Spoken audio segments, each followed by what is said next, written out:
And then when you're looking at Turkey in the Middle East, I'm curious how they fit into these ceasefire talks because leaders from Turkey, along with Egypt, Qatar, and President Trump signed a peace pact right after the ceasefire deal was brokered. I mean, what do you make of Turkey's involvement here, and how do you view their role there going forward?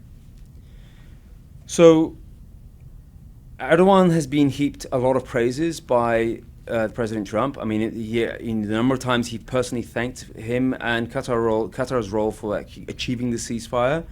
It seems to be quite important, actually, simply because if you look at credible reporting that's coming out of this, it seems that both the Qatari leadership and the Turkish leadership proved instrumental in convincing Hamas to finally release the hostages and agree to the terms of the ceasefire, because what they basically told the Hamas leadership is, if you don't, right, in the sort of parlance of the Godfather narratives, that they were made an offer they couldn't refuse, in essentially that, you know, even Turkey and Qatar wouldn't have Hamas's back. And that's what they communicated. And what Turkey does for Hamas is possibly less in the news than it should be, because what Turkey does for Hamas is huge. Hamas is situated inside of Turkey, both politically as well as organizationally.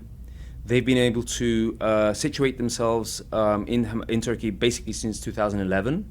They have office spaces. We know that their leadership structures have been domiciled in Turkey on an ad hoc basis for some time now. Hamas has been able to recruit as well as fundraise from inside of Turkey.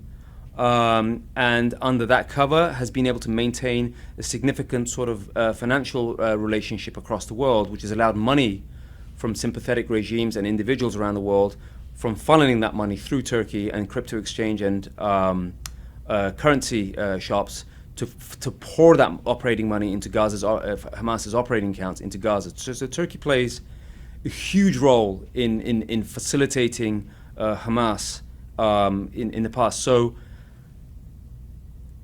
it has positioned itself to the Trump administration saying, if in line with Qatar, who is directly basically mediated talks with the leadership, but Turkey alongside of that has basically said, you know, you can't have any sort of meaningful outcome in terms of where this goes on without us being involved.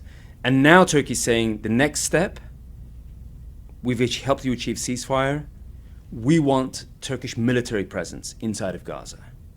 And this is where it becomes really problematic, I think, because you're looking at sort of dynamite or gunpowder with a match.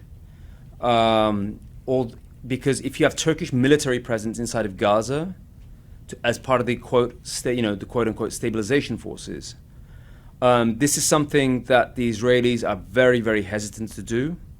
They call this a red line. They absolutely do not want Turkish military presence inside of Gaza.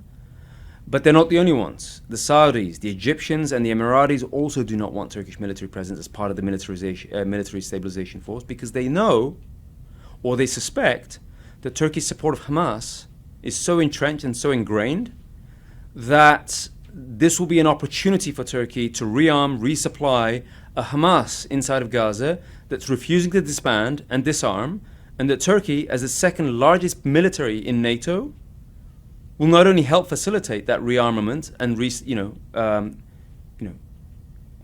re-enabling of Hamas, but if conflict between Israel and Hamas was to break out again, then Turkey is going to be physically present and militarily standing shoulder to shoulder with Hamas, and who knows what could happen at that point.